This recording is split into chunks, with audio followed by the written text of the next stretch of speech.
ආයුබෝවන් දරුවනේ. ඔන්න ටීචර් අදත් ආවා ඔයාලට ලස්සන ගැටලුවක් අරගෙන. බලමු අද ගෙනල්ලා තියෙන ගැටලුව මොකක්ද කියලා. ත්‍රිකෝණාකාරව ගොඩගසා ඇති සැමන්ටින් ගොඩක යටම පේළියේ ඇති සැමන්ටින් ගණන 8කි.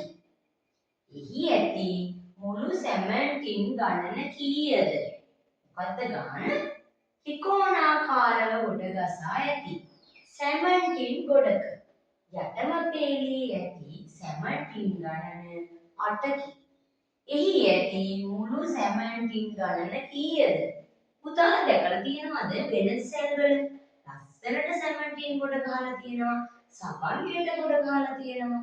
ඔයාලා දැකලා ඇති. අපි මේකේ යටම පේළියේ සැමන්ටින් ඔන්න බලන්නකෝ. ඊට සැමන්ටින් 8ක් අනිත් 1 2 3 4 5 6 7 8 යටම පේළියේ 8යි. එහෙමනම් ඊට උඩ පේළියේ කීයද පුතේ? 7යි. 1 2 3 4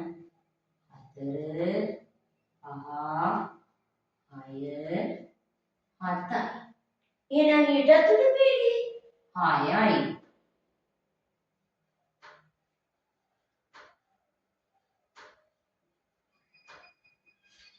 ඔය විදිහට තමයි පුතේ 8 7 6 5 4 3 2 1 මේ විදිහට තමයි එකේ ඉඳන් පහළට 8 දක්වා පිළිවෙලින් පේළි තියෙන්නේ. දැන් ඉතින් අපිට මේ සැමන්ටින් ටික ඔක්කොම අඳින්න පුළුවන්ද? 8 7 6 5 මේ විදිහට අඳින්න අමාරුයිනේ. එහෙමනම් මම ඔයාලට චූටි ලේසි ක්‍රමයක් කියලා දෙන්නම්. යටම පේළියේ 8යි. අපි 8 ගුණ කරනවා පුතේ 8ට එකක් වැඩි සංඛ්‍යාව. 8ට එකක් වැඩි සංඛ්‍යාව කීයද? 9. කීයෙන්ද ගුණ කරන්නේ? යටම පේළියේ තියෙන 17 ගානට වැඩිය එකක් වැඩි සංඛ්‍යාව. යටම පේළියේ 8යි නම් ගුණ කරන්නේ 9. යටම පේළියේ 9ක් තිබුණා නම් අපි ගුණ කරන්නේ 10යි. යටම පේළියේ 5ක් තිබුණා නම් අපි ගුණ කරන්නේ 6යි. හරි. දැන් මේ ගණන විදිහට යටම පේළියේ 8යිනේ. එහෙනම් 8 9 ගුණ කරාම කීයද? 8 වරක් 9. කියමු බලන්න. 8 16 24 32 40 48 56 64 72 එහෙනම් 8 වරන් 9 කීයද? 72යි. ආයෙත් මොකද්ද කරන්නේ? යටම පේළියේ ඇති සැමන්ටින් ගණන ගුණ කරනවා පුතේ 8ට එකක් වැඩි සංඛ්‍යාව. 8 වරක් 9 72යි. ඊට පස්සේ පුතේ ඔයා කරන්න ඕනි මෙන්න මේ 72 බෙදන්න ඕනි දෙකෙන්. කීයෙන්ද? දෙකෙන්. ඕනිම ගානක බෙදන්නේ දෙකෙන්. අපි බෙදමු 7ට 2. 7ට 2 ඔයාට එකපාරට මතක නැත්නම් දෙවරක් කියාගෙන යනවා අපි 7 හම්බ වෙනකම්. 7 හෝ 7ට අඩු සංඛ්‍යාව. 2 4 6 8 ගන්න පුළුවන්ද? බෑ. එහෙනම් 2 4 6 කීයද පුතේ? 3යි. 7ට 2 ඒවා 3යි. දෙවරක් 3 6යි. 7න් 6 1යි. මේ උඩ තියෙන දෙක පහළට ගේනවා 12ට 2. ආයෙත් මතක නෑ වගේ. එහෙනම් 12 වෙනකන් කියමු. 1 4 6 8 10 12 එලි කීයක් නෙවුනද?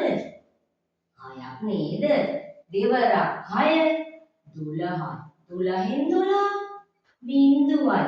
එන්න අපිට උත්තරේ. එහෙමනම් පුතේ යටම පේළියේ 8ක් තියෙන සැමන්ටින් ගොඩේ මුළු සැමන්ටින් ගණන 36යි.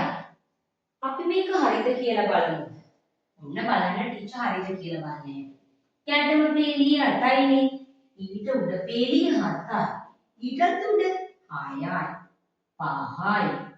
4යි 3යි 2යි 1යි. එහෙම නේද පෙළේ ටික තියෙන්නේ. දැන් මේකේ මුළු එකතුව නේද හොයන්න තියෙන්නේ. මේක දිග වැඩි නිසා තමයි අපි මේ කෙටි ක්‍රමය ගත්තේ. දිග ක්‍රමෙනුත් හදලා බලමු මේ උත්තරේ එයිද කියලා. 1යි 2යි එකතු කරන්න 3යි 3යි 6යි 6යි 4යි 10යි 10යි 5යි 15යි 15යි 6යි 21යි 21යි 7යි 28යි 28යි 8යි උන්නා 36යි. හරි නේද? කෙටි ක්‍රමයෙන් හදන්න තියෙන එක නේද මේව දිග ක්‍රමයෙන් හදලා බැලුවේ. මේ වගේ 8 වගේ එකක් ආවනම් මෙහෙම එකතු කරන එක පහසුයි. නමුත් පුතේ යටම පේළියේ 12 13 20 ඒ වගේ આવොත් අපි එකේ නම් 20ට වේල එකතු කරන්නද? ඒක හරිම කරදරයිනේ. ඒ නිසා තමයි මේ පහසු ක්‍රමය උදාගන්නේ. හරි. මේ වගේ ත්‍රිකෝණාකාර ගොඩ ගැසූ සැමන්ටින් වැනි ගණන් තවත් විදියකට එනවා. අපි බලමුද තව ගණන්. ත්‍රිකෝණාකාරව ගොඩගසා ඇති කිරිපිටි ටින් ගොඩක මැද පේළියේ ඇති කිරිපිටි ටින් ගණන 5කි. එහි ඇති මුළු කිරිපිටි ටින් ගණන කීයද? නැවතත් බලමු.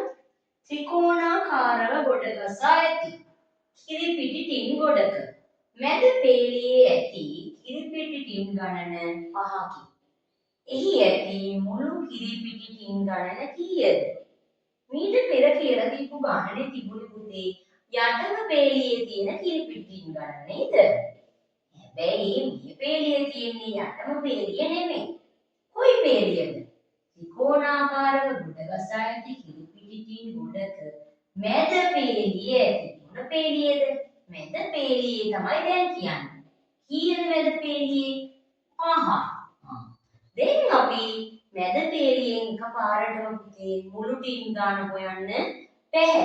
අපි පෙර ගණනේ ඇදුවා වගේම යට පේළිය සොයා ගන්න. කලින් ගණනේ යට පේළිය දීලා තිබුණා. නමුත් මේකේ නැහැනේ. එහෙමනම් අපි හොයාගමු. මෙයා මැද නම් අනිවාර්යෙන් දෙපැත්ත සමානයිනේ. මැද කියන්නේ හැම වෙලාවෙම දෙපැත්ත සමානයි. මෙයා 5 නම් මීට ඉහළින් කී දෙනෙක් තියෙනවද? 4 3 2 1. එහෙම නේද? මැද එක්කෙනා 5 කියන්නේ උඩින් තියෙන්නේ 4යි 3යි 2යි 1යි. ඉලක්කම් කීයද? 1 2 3 7. මෙයා මැද නම් අනිවාර්යෙන් දෙපස සමාන වෙන්න ඕනේ. එහෙමනම් පහළට තියෙන්නේ 6 7 8 9 නේද? උඩට ඉලක්කම් 4යි. එහෙමනම් යටටත් ඉලක්කම් 4යි. ඔන්න අපි හොයාගත්තා යටම පේළියේ කීයද? කීයද පුතේ යටම පේළියේ? 9යි. කොහොමද හොයන්නේ? මැද පේළියේ 5යි නම් 5ට එකක් අඩු සංඛ්‍යාව එකතු කරනවා. 5ට එකක් අඩු සංඛ්‍යාව 4යි නේද? 4 එකතු කරන්න මේ මැද පේළියේ ගණනට. 5යි 4යි 9යි. උන්න යට පේළිය හොයාගත්තා. තවම අපි මුළු සැමන්ටින් ගන්න හොයාගත්තද? නැහැ. පෙර ගණනේ සැමන්ටින් මේ ගණනේ කිරිපිටි ටික. හරි බලමු. ඔන්න යටම පේළියේ 9යි නම් ඉස්සෙල්ලා ගාන වගේමයි 9ට එකක් වැඩි සංඛ්‍යාවෙන් ගුණ කරනවා. මොකද කරන්නේ? යටම පේළියේ තියෙන ගණනෙට එකක් වැඩි සංඛ්‍යාවෙන් ගුණ කරනවා. 9 වරක් 10 90යි. ඊට පස්සේ මොකද කරන්නේ? ඔයගොල්ලන්ට මතකයි 90 බෙදනවා දෙකෙන්. කීයද? දෙකේ. බෙදමු බලන්න. 9ට දෙකේ. කියමු බලන්න දෙකේ ගුණනවා වුවොත් 2 4 6 8 10 10 ගන්න බෑ. එහෙනම් 2 4 6 8 8 ආවා. හැබැයි 8ද ලියන්නේ නෑ. අපි ලියන්නේ 8 නෙමෙයි. 9ට දෙකේවා 4යි. දෙවරක් 4 8යි. 9න් 8 1යි. ඊට පස්සේ මොකද කරන්නේ? උඩ බිංදුව ගේනවා පල්ලෙහාට. 10ට දෙකේ දෙවරක් කියමු බලන්න. 2 4 6 8 10. ඇඟිලි 5යි දෙවරක් පහ 10. 10න් 10ක් බිංදුවයි. ඔන්න අපිට ආවා මේ ගොඩේ තියෙන මුළු කිරි පිටි ටින් ගණන. කීයද පුතේ? 45යි. කොහොමද හෙව්වේ? ආයෙත් චුට්ටක් මතක් කරමු. මැද පේලිය තිබුණා. මැද පේලියට එකක් අඩු සංඛ්‍යාව එකතු කරලා තමයි අපි යටම පේලියේ ටින් ගණන හොයාගන්නේ. යටම පේලියේ 9යි නම් 9ට එකක් වැඩි සංඛ්‍යාව ගුණ කරනවා. 9 වරක් 10 90යි. අවසානයේ 90 බෙදනවා 2. එතකොට තමයි අපිට 45 ආවේ. එහෙමනම් මේ වගේ ගණිත ගැටලුවක පාසුවෙන් විසඳ ගන්න පුළුවන් නේද? මේ ත්‍රිකෝණාකාර ගැටලු තව වර්ගයක් තියෙනවා. අපි ඒකත් බලමු. ත්‍රිකෝණාකාරව උඩගසා ඇති සැමටින් ගණන 45කි. එහි යටම පේලියේ ඇති සැමටින් ගණන කීයද? ආයෙත් බලන්න. ත්‍රිකෝණාකාරව ගොඩගසා ඇති සැමටින් ගණන 45කි. එහි යටම පේලියේ ඇති සැමටින් ගණන කීයද? පෙර ගණන් දෙකේම පුතේ අපිට දුන්නේ ත්‍රිකෝණාකාරව ගොඩගහලා තියෙනවා මුළු සැමටින් ගණන සොයන්න. නමුත් පුතේ මේ ගානේ මුළු සැමටින් ගණන අපිට දීලා තියෙනවා. දීලා අපෙන් අහනවා යටම පේලිය. කොහොමද හදන්නේ? අපි බලමු. 45 නේද? ඉස්සෙල්ලාම ඔයා කරන්න ඕනි මේ 45 ගුණ කරනවා 2. ඔයාලට මතක ඇති පෙර ගානේ අපි 2කින් බෙදුවානේ. ඒකෙම පරස්පර පැත්ත තමයි මේ කරන්නේ. 45 ගුණ කරනවා 2. මුළු සැමටින් ගාන ගුණ කරනවා 2. ගුණ කරමු. දෙවරක් 5 10න් බිංදුව එකක් ඉතුරුයි. දෙවරක් 4 8යි. 8යි 1යි 9. කීයද? 90යි. 45 දෙකෙන් ගුණ කරාම ආවා අපිට 90. දැන් අපි හොයන්න ඕනි මේ 90 එන්න ඕනි එක ළඟ අනුයාත සංඛ්‍යා දෙකක ගුණිතය. මේ වචනේ බර වැඩි වගේ නේද? හරි. මම කියන්නම්කෝ එක ළඟ සංඛ්‍යා දෙකක් ගුණ කරාම එන්න ඕනි 90. බලමු අපි එකේ ඉඳන් බලමු. එක ගුණ කරන්න දෙකෙන් 1 පර 2 2යි. ආවද 90? එක දෙකෙන් ගුණ කරාම 90ක් ආවද? නෑ. දෙක ගුණ කරන්න 3න් දෙවරක් 3 6යි. ආවද පිළිතුර? නැහැ. 3 වරක් 4 12යි නේද? 12 ආවද? 12 ආවා. හැබැයි අපිට එන්න ඕනේ 12ද? නෑ 90. 4 වරක් 5. කීයද පුතේ? 20යි. ආවද පිළිතුර? නැහැ නෑ. 5 වරක් 6. ආවද? නැහැනේ. 5 වරක් 6 30යි. 6 වරක් 7. හැම වෙලේම එක ළඟ දෙකක් වෙන්න ඕනේ. 6 වරක් 7 42යි. පිළිතුර ආවද? නෑ. 7 වරක් 8. කීයද පුතේ? 56යි. පිළිතුර ආවද? ඒත් නැහැ. ආයෙත් බලනවා අපි. 8 වරක් 9. කීයද? 72යි. ආවද පිළිතුර? ඒත් නැහැ. 9 වරක් 10. කීයද පුතේ? 90යි. අන්න අපිට පිළිතුර හම්බුණා. 9 වරක් 10 90යි. ওই සංඛ්‍යා දෙකද එක ළඟ දෙක? 9යි 10යි. එහෙම නේද? මුන්න අපි 90 එන එක ළඟ සංඛ්‍යා දෙක හොයාගත්තා.